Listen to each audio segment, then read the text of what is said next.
these people want to be talking on these social platforms anymore that are now banning their point of view. Now, I completely agree that if you break the rules of a company, that they should be able to do whatever they want, Right. and get rid of you. Yeah. But at the same time, I also don't believe that one person or one group of people's point of view should be completely censored by a company based on their personal beliefs. So, like, it all seems like the left are the people that run these big tech giants, or at least by the way they seem, even though they're such big capitalists So my because they all question want to you money. then- Well, But their that's because- ideas, that's so like because- Google, Twitter, so, like, all those. Okay. at first, I feel like, all of this was making them money because people would be like talking Right. about it, like, oh my God, did you see what Trump tweeted? Or like, did you see what these people said? Yeah, like, but now he's not on there anymore. well, here's the thing. Now that it was going to cost their money to like Mm-hmm. go down or like some, because if they would have kept them on there after all this stuff, like it would have been a really bad look. And yeah, man, it was really gonna affect. In the end, it was gonna affect their pocketbooks. So they were like, no, we gotta actually stop, and we're gonna pretend that like this whole time we were against what he was saying. Yeah, but my question to you then is, where do we stand on? Okay, so they kicked him off of social media, right? They suspended his account or whatever the fuck, right? Yeah. And people are saying that that's a violation of the First Amendment, but it's technically okay. So my It's question, exactly, it's not. It's not. But at what point, because social media is so prominent, at what point are they? Because they're not neutral anymore. We can all admit that social media platforms are no longer neutral in the argument. They're obviously left. And Yeah, they have an opinion. Here's my big problem, to be honest. what's your big problem? My big problem isn't even that the tech giants have their opinion and all this kind of stuff. Right? Whatever. They can believe what they want to believe. A company's gonna have their morals. Like Chick-fil-A can say fuck gays and we still eat there, and they can Chicken choose to sandwich say bomb as that. shit. That's why, dog. Yeah, they got that good chicken. They got the MSG. The problem for me then comes when they get to decide what's true and what's not. So whenever you tweet something, anything that has to do with COVID, or you even put out a COVID meme, it's going to give you a link to the CDC and give you Yeah. all these like for real Yeah. COVID, information.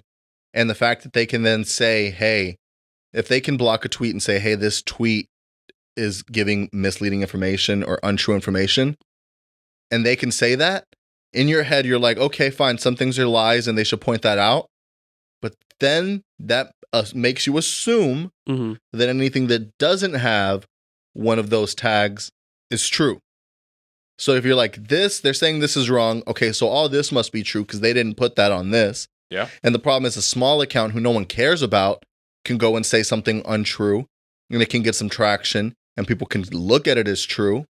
And now then who in their camp, who in their circle gets to be the decider of truth and say, hey, this is wrong and this is right.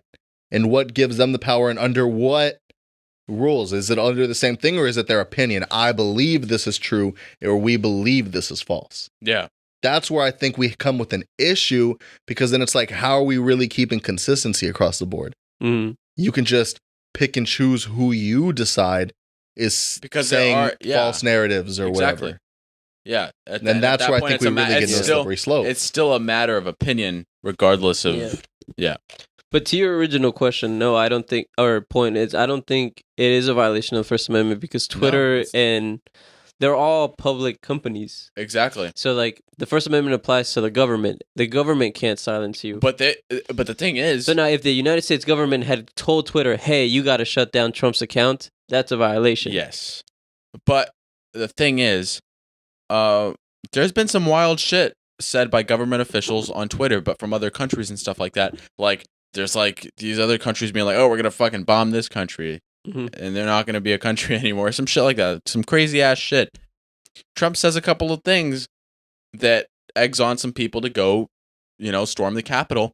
And he gets banned from Twitter. And it's like, at that point, Yeah. Twitter is no longer neutral. They're no longer a neutral ground for all government because they have, I don't know if you know this, but they have different different community guidelines for government leadership. Like if we say something that eggs on people to go to and storm the Capitol, we'll get banned from Twitter like that, just like Trump did. But Trump shouldn't have gotten banned from Twitter. Let's just be real here. But they were like, I'm sure it was like the government being like, all right, you got to cut the fucking cord, get him. So with off. that being said, do we think? Because I don't know, we spoke maybe. What do we think? Do we think that Trump should have gotten banned? I think Trump should have gotten banned. I think any other world leader that's on there being wild, saying crazy stuff should get banned as well. You know, like, yeah. Because at the end of the day, you're enticing violence. And if you're enticing violence, bro, like, that can actually hurt people. Like, people can actually get hurt. Like, we saw it at the Capitol. So like, people died, you know? Like, yeah. What's the difference between what, I mean, I know but I'm saying what's the difference between what it leads us into? The difference between us and China is that China holds all of the government, like, they hold all the social medias. They can tell companies to do whatever they want, right? Mm-hmm. What is the difference then between what's going on there if we then say we're going to start silencing these people because we think they incite violence, then we're going to silence these people, and then we're going to silence these things, and then where do we stop before we end up fully controlled by, let's not say the government, but let's say Twitter, and let's just say Twitter's working with the government but not letting their users know, right? It's very possible. So then at what point are we being censored to where we can't, you know, like, when is it when they say anything that we want to protest against the government would be inciting violence, therefore that needs to be taken off. I mean, But because the problem is that you always have to be like, if you could flip this, the way I always think about it, if you can flip this and put the same ruling in the other side where I would be unhappy with it, then it probably shouldn't be a thing that happens. Because if it can be flipped against us, just because it's maybe going for something we believe in at that moment, that just means it's a matter of time before it flips. Before, the Republican Party used to be the party that was looked at as like the good, you know, in like Lincoln's times, the ones that ended slavery. Way back when. And seemed like the ones that were the most socially good group. And things have switched. The ebbs and flows have switched. And we were talking about this where it's like, it's really dangerous to... I hate that politics... It's turned into good versus evil, and I don't think it was ever supposed to be that. No, that's why originally. I don't know if you know this, but originally, I think it was it George Washington? Yeah, George Washington warned people about political parties. He's like, don't. He's like, he even said it when he first became president. He's like, avoid political parties because they're going to create separation among the country. And what happened? We've created political parties. It started with if I'm not mistaken, it was the what was the first? No, it wasn't the Populist Party. That was way later. Motherfucker, I forgot what it was. But the birthday party? No, Seth will probably call me on my shit later. He always does. But does he really? Yeah, he always does. He always. Remember when I fucking said ectoplasm wrong?